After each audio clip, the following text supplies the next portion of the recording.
जहां देश में एक और डिजिटल इंडिया और मेक इन इंडिया जैसे प्रोजेक्ट पर हाई लेवल काम चल रहा है, तो वहीं हमारे देश के कई क्षेत्र आज भी मूलभूत सुविधाओं को तरस रहे हैं। जहां मध्य प्रदेश में भी कुछ ऐसे गांव मौजूद हैं जिन तक सड़क, पानी और बिजली तो शायद ना पहुंच पाए, लेकिन कम से कम शिक्षा तो पहुंच ही सकती है। आज हम बात करने जा रहे हैं एमपी के छतरपुर जिले के बारे में, जहां एक ऐसा गांव है जिसके स्कूलों की स्थिति बदतर है। और तो और सिर्फ 2 शिक्षकों के भरोसे स्कूल को छोड़ दिया गया है। पूरा मामला प्राथमिक शाला बगोता का है। प्राथमिक शाला बगोता में मासूम बच्चों के भविष्य से खिलवाड़। 2 शिक्षकों के भरोसे है 95 छात्र छात्राओं को पढ़ाने का दारमदार। स्कूल की दीवारें जर्जर, शौचालय के दरवाजे बदतर, जिम्मेदार नदारद। लगातार शिकायत के बाद भी नहीं हो रही बगोता के मासूमों की सुनवाई।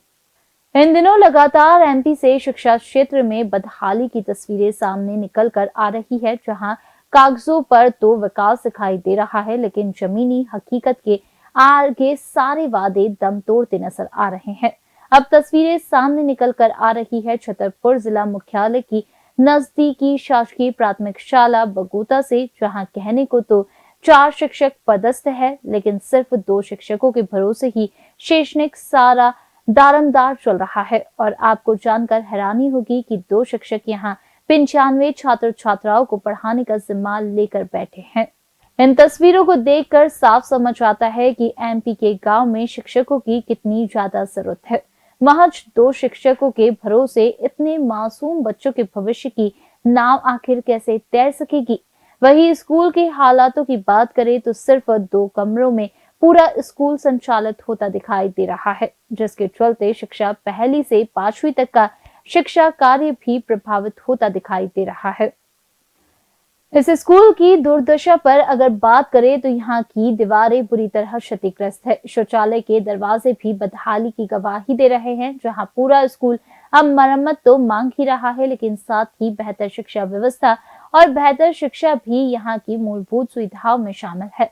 मुद्दे पर जब संस्था के प्रभारी एचएम राजेश कुमार शुक्ला से चर्चा की गई तो उन्होंने कहा, हमारे यहाँ कहने को तो 5 अतिरिक्त कक्ष है, लेकिन वर्तमान में सिर्फ 2 कक्ष ही ठीक ठाक स्थिति में है।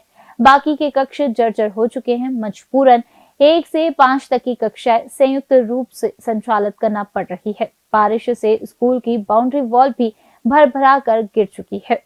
तो वही मामले में ये भी कहा गया है कि शिक्षिका गीता नायक और प्रीति त्रिपाठी लंबे समय से अवकाश पर है। ऐसे में सिर्फ 2 शिक्षकों के हिस्से बच्चों को पढ़ाने की जिम्मेदारी आ जाती है। सवाल ये भी उठ रहा है कि बार बार जिम्मेदार अधिकारियों को शिकायत करने के बाद भी आखिरकार इस बदहाली की सूद लेने क्यों कोई नहीं आ रहा। ना ही एक नए कमरे बनाए जा रहे हैं और ना ही कोई शिक्षक भेजे जा रहे हैं, जिससे यहाँ शिक्षा का स्तर सुधर सके।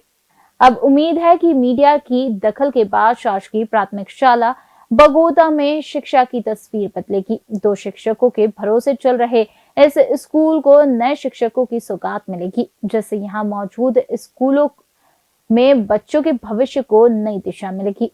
फिलहाल 2 शिक्षकों के कंधों पर यहाँ 95 छात्र छात्राओं को पढ़ाने की जिम्मेदारी है, जिससे मासूम का भविष्य खतरे में दिखाई दे रहा है। अब प्रशासन से उम्मीद है कोई संबंधित कार्रवाई होगी, जिससे बच्चों के भविष्य को अधर में जाने से बचाया जा सके। मैंने जिला शिक्षा अधिकारी एवं डीपीसी कार्यालय और बीआरसी को मैंने लिखित में सूचना दी है। अब तक कोई कार्रवाई नहीं हुई। इन्होंने ये कार्रवाई में लेटर भेजा है गिरवाने के लिए कि आप गिरवाइएगा। तो आप कैसे गिराएंगे? हम नहीं गिरा पाएंगे, क्योंकि ना हम टेक्निकल इसमें कुछ घटना घट जाती है, इसकी कौन जिम्मेदार होगा। अभी कौन आया था सर? अभी इंजीनियर साहब आए थे। क्या बोल रहे लेटर दे गए कि आप गिरवाइएगा। बाउंड्री भी टूट चुकी है। बाउंड्री टूटने से कक्षाओं में पानी भरता है क्या? कक्षाओं में पानी आया तो 5 फुट पानी रहा था स्कूल के अंदर। कितने दिन भरा रहा? 1 ही दिन। कैसे पढ़ाई हुई उस दिन? उस दिन छुट्टी घोषित हुई थी शासन द्वारा, कलेक्टर द्वारा। अपने यहाँ सर कितने टीचर पदस्थ हैं? 4। अभी वर्तमान में कितने टीचर हैं? वर्तमान 2 टीचर हैं, 2 लोग सीसीएल पर चल रहे हैं। अच्छा, छुट्टी पे चल रहा है। तो सर कक्षाएं कैसे संचालित हो रही हैं? कक्षा हम ही लोग संचालित कर रहे हैं। तो एक ही कमरे में संचालित हो रही दो हैं, कमरों में संचालित हो रही है, इस तीसरे में भी लग जाती है रूम में। तो कैसे मैनेज करते हैं इतने बच्चों मैंने चलाते हैं जैसे हम लोग चला रहे हैं, भाई पढ़ाई बच्चों को करवाना है। को? जी, बड़ी दिक्कत आती होगी। दिक्कत आती है, वो तो उसका हल है, वो पढ़ाई करवाएंगे जैसे बच्चों का। मतलब आप स्वयं क्लास लेते हैं और और हम लेते हैं हम लोग क्लास। मैडम भी लेती हैं? मैडम भी लीजिए क्लास। अभी आज कौन सी मैडम ले रही हैं क्लास? ये श्रीमती मिथिलेश श्रीवास्तव। अच्छा, बच्चे कितने हैं सर अपने यहाँ? बच्चे हो गए हमारे यहाँ पर अभी 95। 95 बच्चे। तो दो टीचर कैसे बड़ी उसके मैनेज कर पाते होंगे? अब ये आप ही लोग देखो कैसे चल रहा है।